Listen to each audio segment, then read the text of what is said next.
लोहारीडीह की घटना ने छत्तीसगढ़ का दिल दहला दिया था। कचरू साहू नाम के शख्स की हत्या के शक में गांव वालों ने उप सरपंच रघुनाथ साहू के घर में आग लगाकर उसे जिंदा जला दिया था। घटना के बाद मौके पर पहुंची पुलिस पर भी आरोपियों ने पथराव किया। इस दौरान एसपी अभिषेक पल्लव समेत कई पुलिसकर्मियों को चोटें आईं। छत्तीसगढ़ में ऐसा पहली बार हुआ जब ग्रामीणों को इस तरह हिंसक देखा गया। इस घटना के बाद लॉ एंड ऑर्डर पर जमकर बवाल मचा था। लोहारीडीह गांव की आग तो उसी दिन बुझ गई थी, लेकिन सियासी गलियारों में उसका धुआं आज भी उठ रहा।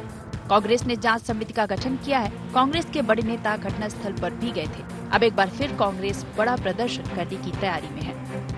गृह मंत्री से पूछना चाहता हूं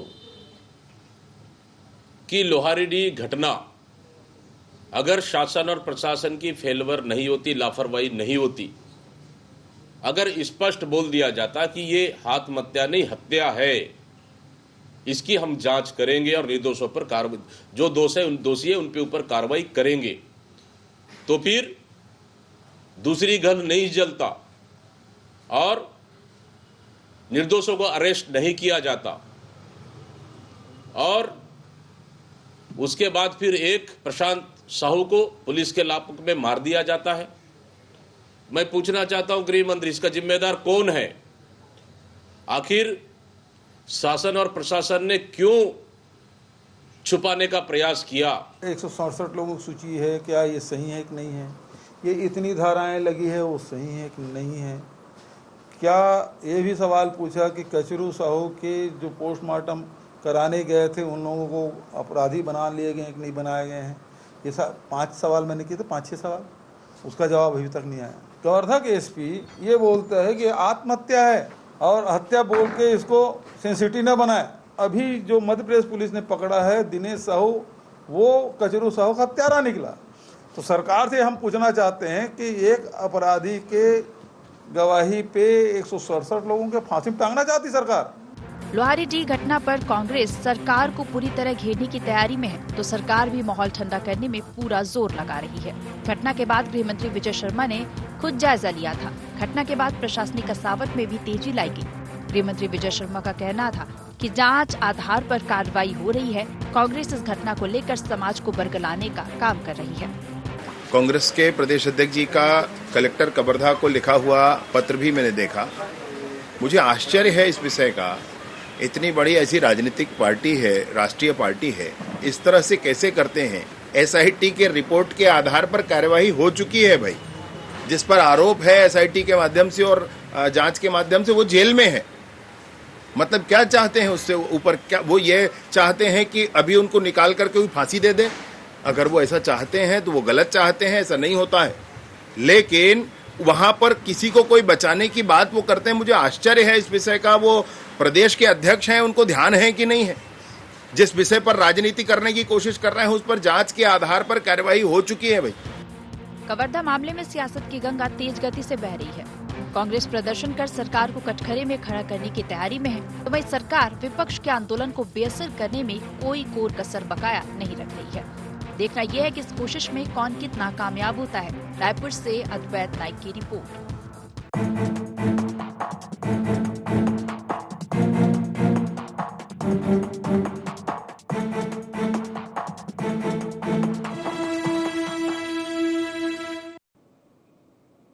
नमस्कार, गुवाहाट छत्तीसगढ़ देख रहे हैं आप और मैं हूं आपके साथ खुशी व्यास। तो देखिए, छत्तीसगढ़ में अब सियासत आम हो चली है। विपक्ष आए दिन अलग अलग मुद्दों पर सरकार पर तमाम तरह के सवाल उठा रहा है, लगातार हमलावर रहता है। लेकिन विपक्ष ने सरकार के 9 महीने के कार्यकाल पर सबसे ज्यादा कोई सवाल उठाया है तो वो है बढ़ते अपराध और कानून व्यवस्था को लेकर। विपक्ष इन सवालों से पूरी तरह इनकार भी नहीं किया जा सकता, क्योंकि छत्तीसगढ़ में बलौदाबाजार, कवर्धा जैसी एक के बाद एक ऐसी लगातार हिंसाएं हो रही है जो विपक्ष को बैठे बैठाए मुद्दा दे रही है, तो वहीं सरकार को भी सवालों के कटघरे में लाकर खड़ा कर रही है। अब कवर्धा के लोहारीडीह गांव की आग को ही देख लो, जिस तरह से हिंसा भड़की, तमाम तरह की सियासत इस पर मची, पक्ष विपक्ष के अपने अपने सवाल रहे, कार्रवाई भी मामले में की गई। लोहारीडीह गांव की आग तो उसी दिन बुझ गई, लेकिन उस आग की चिंगारी छत्तीसगढ़ की सियासत में अभी भी नजर आ रही है। अब आखिर क्यों इस मसले पर सियासत नहीं थम रही है? फिर से एक बार सरकार विपक्ष क्यों इस मसले पर आमने सामने आ चुका है? क्या कुछ विपक्ष के तर्क है? किन मुद्दों को लेकर फिर से हमलावर है विपक्ष? इसी मुद्दे को लेकर आज हम चर्चा करेंगे, लेकिन उससे पहले गुहार पॉइंट से आन लेते हैं। लोहारीडीह की हिंसा पर क्यों नहीं थम रही सियासत? कांग्रेस के निशाने पर क्यों है डेप्यूटी सीएम विजय शर्मा? किसके लिए न्याय की मांग कर रही कांग्रेस?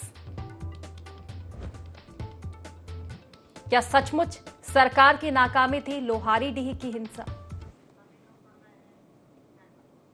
तो इन तमाम मुद्दों को लेकर आज हम चर्चा करेंगे। उसकी शुरुआत करें उसके पहले खास मेहमान हमारे साथ जुड़ चुके हैं। सबसे पहले आपका परिचय करवा देती हूँ। बीजेपी से हमारे साथ अशोक बजाज जी जुड़ चुके हैं, कांग्रेस से जावेद खान जी हमारे साथ जुड़ चुके हैं, वरिष्ठ पत्रकार अजय चंद्राकर जी भी हमारे साथ जुड़ चुके हैं। आप तमाम मेहमानों का बहुत बहुत स्वागत है इस खास चर्चा में। और सबसे पहले जावेद जी आप ही के पास आना चाहूंगी, क्योंकि फिलहाल सबसे ज्यादा भड़कते हुए आप ही नजर आ रहे हैं। क्योंकि देखा जाए तो लोहारीडीह की घटना, हालांकि घटना पुरानी हो चुकी है, उस समय की अगर बात की जाए तो तमाम सवाल आपने उठाए थे, सियासत जमकर मची थी, लेकिन कार्रवाइयां भी की जा रही है। अब आखिर एक बार फिर से ये सियासी आग क्यों इस तरह की दिखाई दे रही है? इस बार क्या कुछ मुद्दे हैं आपके, और ये बड़ा प्रदर्शन आखिर क्यों? नमस्कार खुशी जी, आपको, आपके सभी दर्शकों को, साथी मीडिया पैनलिस्ट को भी मेरा नमस्कार। देखिए, सबसे पहले तो मैं आप की एक बात का खंडन करना चाहता हूं। आपने कहा लोहारीडीह की घटना की आग तो उसी दिन बुझ गई। लोहारीडीह की घटना की आग उस दिन नहीं, आज तक नहीं बुझी है। अभी तक प्रशांत साहू के हत्यारों को सजा नहीं मिली है, जो पुलिस कस्टडी में उसकी हत्या हुई। अभी तक कचरू साहू की बेटी को इंसाफ नहीं मिला है, जो गृह मंत्री जाकर के कहते हैं कि मैं उन्हें आश्वासन देकर के आया, भरोसा दिखा के आया, और वही बच्ची मीडिया के सामने आकर के कहती है कि विजय शर्मा जी आकर के मुझे धमकी दे करके गए, मुझे कहते हैं तुम्हारा बाप मरा है और तुम वीडियो बनवा रही हो, फेमस हो रही हो। ये उसका बयान है। आग नहीं बुझी है। और आज कांग्रेस पार्टी की जो मांगे हैं वो जायज है। देखिए, एक आरोपी के बिना पर, एक आरोपी के बयान पर 167 लोगों को जेल में बंद करके रखा गया है। दूसरी बात, इस पूरे मामले में पुलिस की जो कार्रवाई थी वो सवालिये घेरे पर है। उस पे कितनी कार्रवाई अब तक हुई? एसआईटी की ये बात कर रहे हैं। एसआईटी की कार्रवाई में आप मुझे ये बताइए कि प्रशांत साहू की हत्या पे किसको जेल में भेजा गया? कोई पुलिस अधिकारी के ऊपर आरोप बना, कोई पुलिस अधिकारी के ऊपर कार्रवाई हुई? प्रशांत साहू ऐसे ही मर गया क्या? ऐसे ही उसके शरीर पर निशान आ गए क्या जख्मों के? तो कहीं ना कहीं अपनी दाग को छुपाने के लिए भारतीय जनता पार्टी ये कर रही है। तीसरी सबसे बड़ी बात, देखिए, लगातार जब से 10 महीने से भारतीय जनता पार्टी की सरकार बनी है, लगातार घटनाएं घट रही है, और ऐसी घटनाएं घट रही है जो छत्तीसगढ़ में कभी नहीं घटी। छत्तीसगढ़ की जो जनता है, शुरू से ही देखा गया, जब से राज्य बना है, वो शांत रहती है। लेकिन इस 10 महीने में ऐसा क्या हो जा रहा है कि छत्तीसगढ़ की जनता को सरकार के ऊपर भरोसा नहीं है, लॉ एंड ऑर्डर के ऊपर भरोसा नहीं है, और वह खुद अपने हाथ पर में कानून लेकर के घटनाओं को अंजाम दे रहे हैं। तो फिर इसमें तो गृह मंत्री जी की नैतिक जिम्मेदारी बनती है ना, उन्हें तो इस्तीफा देना चाहिए। इस तरह की बातें, बयानबाजी नहीं करनी चाहिए। या तो इस्तीफा दें या तो सब कुछ ठीक करें। कांग्रेस की तो यही मांग है, और ये मांग तो जायज है, और हम तो विपक्ष में हैं। और ये जो कह रहे हैं राजनीति करें, हम राजनीति नहीं कर रहे हैं, हम न्याय मांग रहे हैं, प्रदेश की जनता के लिए न्याय मांग रहे हैं। आप क्या चाहते हैं कि हम चुपचाप देखते रहे, जो होते रहे, तमाशा देखते रहे, 5 साल ऐसे ही बैठे रहे, और छत्तीसगढ़ की जनता को आप जिस तरह से कुचलने का कार्य कर रहे हैं और वो हम आंख मूंद करके बैठे रहे? ऐसा नहीं हो सकता। आग नहीं बुझी है खुशी जी, आग अभी भी धधक रही है। वो 167 लोग जो जेल के अंदर बंद है, उसमें से कितने निर्दोष है, कितने दोषी हैं, इसकी कौन जांच करेगा? हम तो मांग कर रहे हैं ना, एक सिटिंग जज की अध्यक्षता में इसकी जांच हो, नए सिरे से जांच हो। तो सरकार क्यों इससे कतरा रही है? क्यों, किसको बचाना चाह रही है सरकार? स्पष्ट कर दे। ठीक है, चलिए स्पष्टता ले लेते हैं अशोक जी से। अशोक जी, देखिए, साफ तौर पर कहना है जावेद जी का कि अपराधों की आग बुझी नहीं है, और अगर ये अपराधों की आग इस कदर अगर छत्तीसगढ़ में सुलगती है तो सवाल आप पर ही उठेंगे, क्योंकि सरकार आपकी है। आखिर कब तक सिर्फ आश्वासन से काम चलेगा? हिंसा होती है, हिंसा के बाद आप कहते हैं कि कार्रवाइयां की जाएगी, लेकिन हिंसा में जो चीजें देखी जाती है, कहीं ना कहीं इंटेलिजेंस फेलियर तो साफ तौर पर नजर आता है। अब लोहारीडीह की घटना को लेकर एक बार फिर से हमलावर है जावेद जी, क्या कहेंगे? देखिए, कांग्रेस जो है मुद्दाविहीन है। छत्तीसगढ़ में मोदी की गारंटी और विष्णुदेव का सुशासन है। इनके पास तो कोई मुद्दा है नहीं, जावेद जी के पास, न इनकी कांग्रेस पार्टी के पास। अब ये बिना किसी छोटी जो बोलते हैं ना जिसको कि 100 चूहे खाकर बिल्ली हज को चली, इनके कार्यकाल में जब इस प्रकार की घटना होती थी तो इनके मंत्री कहते थे कि छोटी मोटी घटना है, और आज ये लोग तिल का ताड़ बना रहे हैं। कुल मिलाकर ये राजनीतिक रोटी सेकने का प्रयास कर रहे हैं। घटनाओं पर इनको चिंता करनी चाहिए, कोई चिंता नहीं है। छत्तीसगढ़ में शांति व्यवस्था कायम हो, क्या सरकार चिंतित है अशोक जी? देखिए, बार बार जिस तरह से चर्चाएं होती है, कहीं ना कहीं आप इन्हीं मुद्दों को लेकर चले जाते हैं कि कांग्रेस के कार्यकाल में क्या हुआ। तो इस चीज में तो कंपटीशन नहीं किया जा सकता कि उनके कार्यकाल में कितनी बड़ी घटना थी और हमारे में कितनी बड़ी घटना है। इसीलिए मैं कह रहा हूँ ना, इनके कार्यकाल में इतने नहीं तो उनके कार्यकाल की बात छोड़िए ना, अभी तो आपकी सरकार है और तमाम जो ज्वलंत मुद्दे हैं जिसको लेकर विपक्ष अगर बात करे, विपक्ष सबसे ज्यादा हमलावर आप पे बढ़ते अपराधों को लेकर ही है, उस पर क्यों चुप्पी साध जाते हैं? इन सब बात, इन मुद्दों को उठाने का इनको नैतिक अधिकार है क्या कांग्रेस? कांग्रेस को जब मौका मिला तो इन्होंने पूरे छत्तीसगढ़ को शराब में डुबो दिया। अब जिस ढंग से आपराधिक गतिविधियां इनके कार्यकाल में बढ़ी है, 5 साल में जिस तरह से ठीक है, उनके कार्यकाल में जब ये घटना हुई थी, जब आप विपक्ष में थे, आप सड़कों पर उतरे थे, आपने प्रदर्शन किए थे, जवाब उनसे मांगे थे, वही जवाब वो आपसे मांग रहे हैं, तो जवाब क्या देंगे इस पर? आइए अशोक जी। इनके द्वारा बिगाड़ी हुई व्यवस्था को सुधारने में ये वक्त लग रहा है। सब व्यवस्था दुरुस्त होगी, छत्तीसगढ़ में अमन चैन और शांति का जो टापू कहलाता है वो रहेगा।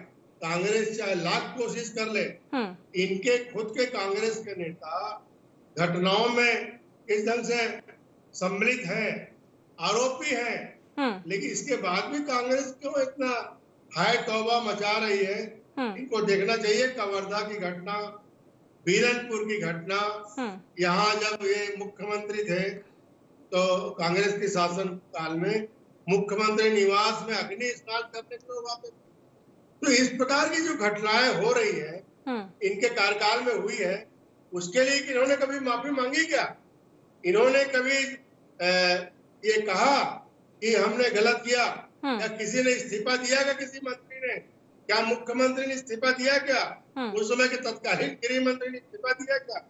लेकिन आज जिस ढंग से ये लोग घटनाओं को अपना राजनीतिक रोटी सेकने का प्रयास कर रहे हैं, इसके लिए हमारे अगर तब कांग्रेस गलत थी, एक सेकंड अशोक जी, अगर तब कांग्रेस गलत थी, अगर इस तरह के अपराध बढ़ रहे थे तो तब आप विपक्ष में थे, आपने सवाल उठाए थे ना, दुख आपको हुआ था ना, आपने जनता के मुद्दों को उठाया था ना, तो आज वही सवाल जब विपक्ष कर रहा है तो वो कैसे गलत हो सकता है? तब आप सही थे तो अब ये तो आपकी भूमिका है कि आप इनके सवालों का जवाब दें। जो जावेद जी ने सवाल किए हैं लोहारी डी की घटना को लेकर, मैं चाहूंगी कि आप सीधा उनकी बातों का जवाब दें, उनके कार्यकाल पर ना जाए, क्योंकि ये फिलहाल की सरकार है।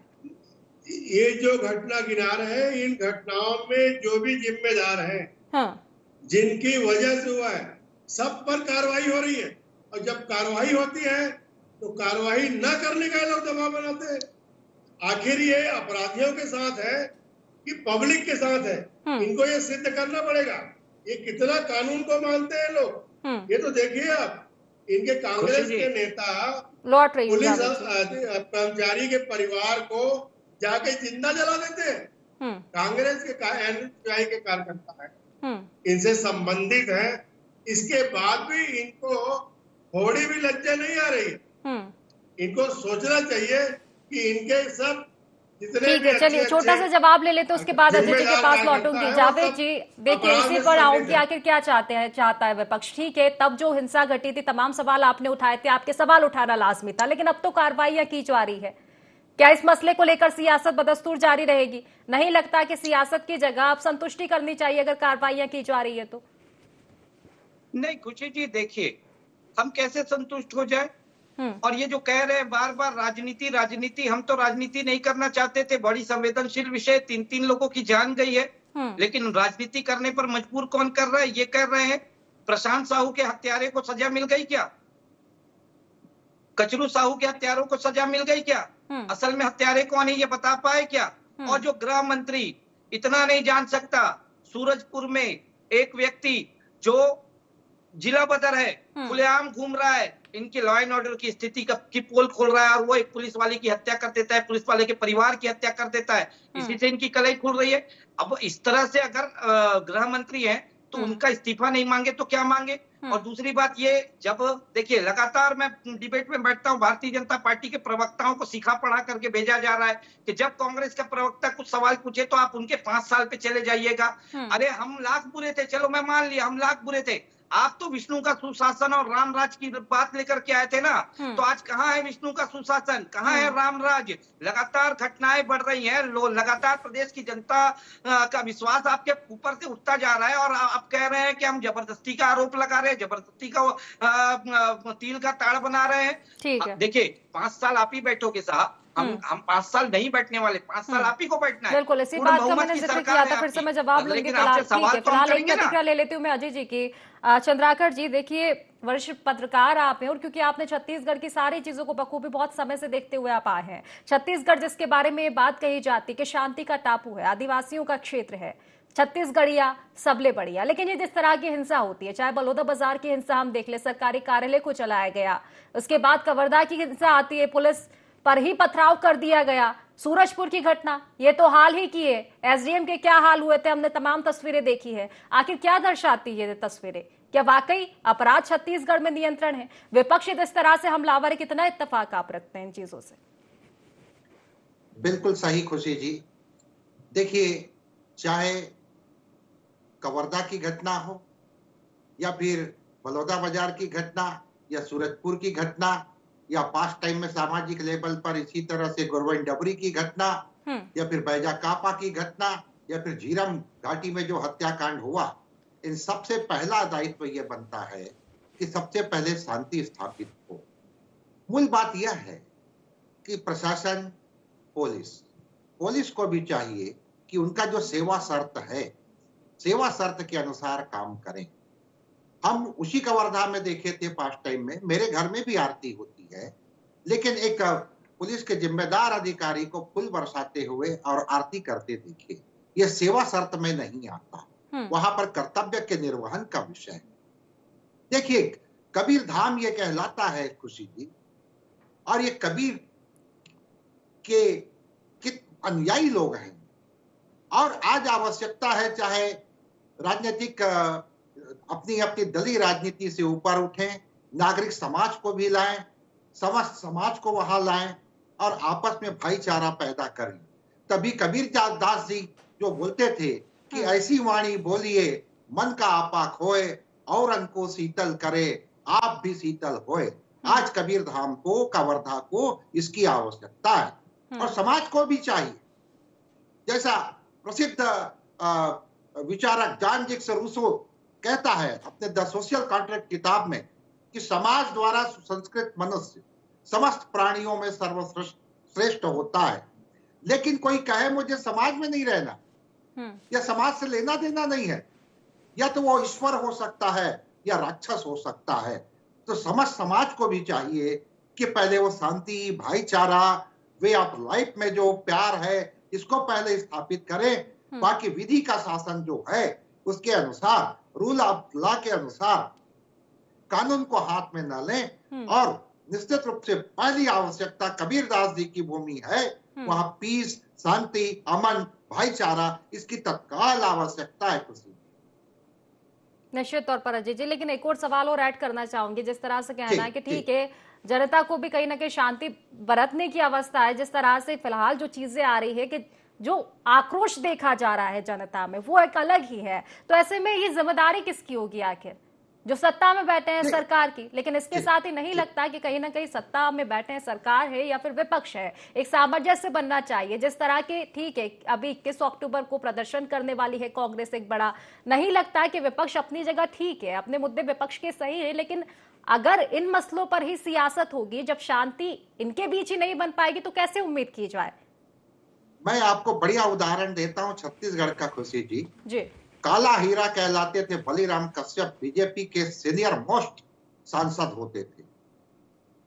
वो इतने ईमानदारी के साथ और अपने कर्तव्य का पालन करते हुए बोले, डॉक्टर रमन सिंह जी के कार्यकाल में एक व्यक्ति गृह मंत्री और बस्तर में कुछ घटनाएं घटी, वो संतुष्ट नहीं थे बलीराम कश्यप जी, काला हीरा।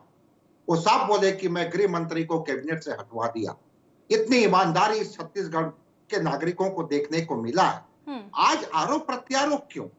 ये सूरजपुर हो, चाहे कवर्धा हो, चाहे बलौदा बाजार हो, और जनता जिस तरह से आक्रोश दिखा रही है, वो हो सकता है सिखाया पढ़ाया गया हो, लेकिन सिखाने पढ़ाने वालों से लेकर के मूल स्वभाव छत्तीसगढ़ के नागरिकों का ऐसा नहीं है। और प्रसाद देखिए, यहाँ पर बालाघाट के बीजाभाट गांव में कचरू साहू का शव मिला 15 सितंबर को, लेकिन उसके 15 दिन पहले कवर्धा के रेंगाथार थाने में रघुनाथ साहू और कचरू साहू दोनों रिपोर्ट लिखवाए थे।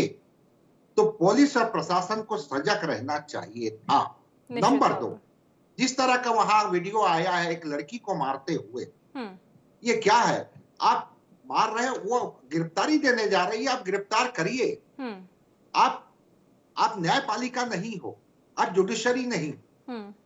और कह सकते हैं जिस तरह से पुलिस कस्टडी में एक नौजवान की मृत्यु हुई, तो इन सब, अब विश्लेषण अलग बात है, लेकिन पहली बात है कबीरदास जी की वो भूमि है, पहले शांति स्थापित हो जाए। निश्चित तौर पर शांति स्थापित करना बहुत जरूरी हो जाता है। और उसी को लेकर अशोक जी आपके पास आऊंगी। देखिए, सजगता की बात की जा रही थी, 3 बड़ी घटनाओं का फिलहाल हुई 3 बड़ी घटनाओं का अगर मैं जिक्र करूं, बलौदा बाजार, सूरजपुर और कवर्धा। बलौदा बाजार में देखा गया था, पहले अलर्ट किया गया था प्रदर्शन के लिए, सतनामी समाज की जिस तरह से बात की जाती है, फिर सजगता क्यों नहीं थी? क्यों इतनी संख्या में वहां पुलिस बल तैनात नहीं था कि नौबत ये आ जाती है कि कार्यालयों में आग लगाई जाती है? दूसरी घटना कवर्धा, जब पहले शव मिला था, जिस तरह से जिक्र किया चंद्राकर जी ने कि उसके पहले एफआईआर दर्ज की गई थी, पुलिस से शिकायत की गई थी, फिर वहां सजगता क्यों नहीं थी कि आगजनी की घटना घट जाती है? तीसरी घटना सूरजपुर की, जब आरोपी के घर में आगजनी की जा रही थी, तभी पुलिस बल वहां पर इतना तैनात क्यों नहीं था कि बाद में एसडीएम के साथ इस तरह की बर्बरता की जाती है? क्या तमाम ये चीजें सबक नहीं सिखाती है कि कहीं ना कहीं अलर्ट रहने की जरूरत है? अगर जनता में शांति व्यवस्था स्थापित करना है तो ये कर्तव्य आपका होगा। देखिए, आज ही माननीय मुख्यमंत्री जी ने तत्परता से पुलिस अधिकारियों की बैठक ली है और सबको आवश्यक हिदायत दी है, प्रदेश में शांति व्यवस्था बरकरार रहे। इसके लिए माननीय मुख्यमंत्री जी ने सब अधिकारियों को निर्देश दिया है। सरकार चिंतित है, सरकार की तरफ से कार्रवाई उन्होंने कोई कोताही नहीं बरती जा रही। जो भी जिम्मेदार है, चाहे प्रथम दृष्टि में जिम्मेदार हो, उनके खिलाफ कार्रवाई हो रही है। बलौदा बाजार घटना के जहां तक सवाल है, इसके पीछे षड्यंत्र में कौन था, ये भी पता लगाया जा रहा है। वहां के कलेक्टर एसपी को भी हटाया गया। तो कुल मिलाकर सरकार तो कार्रवाई मुस्तैदी से कर रही है, लेकिन जहां तक कांग्रेस का सवाल है, कांग्रेस का ये टूल किट जो बना है, वो टूल किट में जो संदेह हो रहा है हम लोगों को कि कहीं ना कहीं छत्तीसगढ़ की व्यवस्था को बिगाड़ने का इनका इरादा है। और चूंकि ये सत्ता से बाहर हो गए हैं और सत्ता से बाहर होने के बाद ये पानी बिना मछली तड़पती ना, उस ढंग से लोग तड़प रहे हैं। और इनके कार्यकाल में जो हुआ है, इनके बारे में लोग बात नहीं करेंगे। आप फिर से कार्यकाल पे पहुंच गए। चलिए ठीक है, फिलहाल देखिए समय की कमी है, मैं नहीं चाहूंगी अशोक जी के पुराने कार्यकाल की बात की जाए, क्योंकि फिलहाल अभी का मुद्दा है अपराध। एक ऐसा विषय है, अपराध ना पक्ष का है ना विपक्ष का है, सरकार और विपक्ष का मुद्दा नहीं है अपराध, अपराध जनता से जुड़ा हुआ मुद्दा है। चलिए ठीक है, एक अंतिम प्रतिक्रिया लूंगी जावेद जी से, उसके बाद चर्चा को समाप्त करूंगी। जी जावेद जी। अरे खुशी जी, ये कह रहे हैं कि मुख्यमंत्री जी ने बैठक ली है और कानून व्यवस्था को और शांति भाईचारे बनाने के निर्देश दिए हैं। कल आपने देखा ना, हसदेव के जंगल में किस तरह से आदिवासी और पुलिस के बीच में खूनी संघर्ष हुआ। क्या इस तरह के निर्देश दिए हैं? इस तरह की कार्रवाई के निर्देश दिए कि आदिवासियों के सर फोड़ दो, मार डालो उनको? जंगल काट दो, एक तरफ माँ के नाम पेड़ लगाओ और दूसरी तरफ अडानी के नाम पूरे जंगल को उड़ा दो। अरे देखिए, साफ सीधी बात है, इनसे कुछ समझ में आ नहीं रहा है। सबसे बड़ी बात यह है कि ये एक्सीडेंटल सरकार है, इन्हें भी नहीं पता था कि ये सत्ता में बैठेंगे, ये सत्ता में बैठ गए। बैठने के बाद इनके पास में कोई रोड मैप नहीं है। पुलिस व्यवस्था वही पुलिस व्यवस्था है जो कांग्रेस के समय में हुआ करती थी, लेकिन उस पुलिस व्यवस्था के अगर हाथ को बांध दिया जाएगा तो वो पुलिस व्यवस्था इसी तरह से कार्य करेगी। अरे उनको फ्री छोड़ो, वो भी छत्तीसगढ़ के ही लोग हैं, उनको पता है कैसे कार्य करना है, कैसे नहीं करना है। लेकिन जिस तरह से गृह मंत्री जी दबाव बना रहे हैं पुलिस प्रशासन के ऊपर में, आज कहीं ना कहीं उसी दबाव का प्रतिफल है कि जो छत्तीसगढ़ की जनता को भुगतना पड़ रहा है। इसीलिए हम मांग कर रहे हैं कि छत्तीसगढ़ के गृह मंत्री को तत्काल इस्तीफा दे देना चाहिए, और अगर वो नहीं देते तो मुख्यमंत्री को उनका इस्तीफा ले लेना चाहिए। और मुख्यमंत्री भी नहीं लेते हैं तो हम तो लगातार ये कहते रहेंगे, जब तक वो इस्तीफा नहीं देंगे तब तक हम उनसे इस्तीफा मांगते ही रहे। चलिए ठीक है, फिलहाल क्योंकि देखिए समय की कमी है इसलिए चर्चा को समाप्त करना पड़ेगा। आप तीनों ही मेहमानों का बहुत बहुत शुक्रिया इस चर्चा में जुड़ने के लिए। तो देखिए, अपराध को लेकर जो आगे छत्तीसगढ़ में लगातार देखने को मिल रही है, विपक्ष के तमाम तरह के सवाल है, लेकिन विपक्ष के सवाल तब लाजमी हो जाते हैं जब विपक्ष को बैठे बैठाए मुद्दा मिल जाता है। तमाम तरह की हिंसाएं जो कि छत्तीसगढ़ में लगातार बढ़ती जा रही है, लगातार हिंसाएं भड़क रही है, हालांकि कार्रवाई की जा रही है, लेकिन विपक्ष के तमाम तरह के सवाल है कि आखिर पहले से सजगता क्यों नहीं बढ़ती जा रही है, क्यों आखिर एक के बाद एक ये हिंसा भड़की जा रही है, और उसके बाद भी कार्रवाई को लेकर कहीं ना कहीं विपक्ष संतुष्ट नहीं नजर आ रहा है, एक बड़ा प्रदर्शन करने जा रहा है। हालांकि देखने वाली बात होगी विपक्ष के इस प्रदर्शन के क्या कुछ मायने आखिर निकल पाते हैं और क्या कुछ अगले आने वाले दिनों में देखने को छत्तीसगढ़ में मिल पाएगा। तो फिलहाल गुहार छत्तीसगढ़ में बस इतना ही। आप बने रहिए IND24 के साथ। नमस्कार।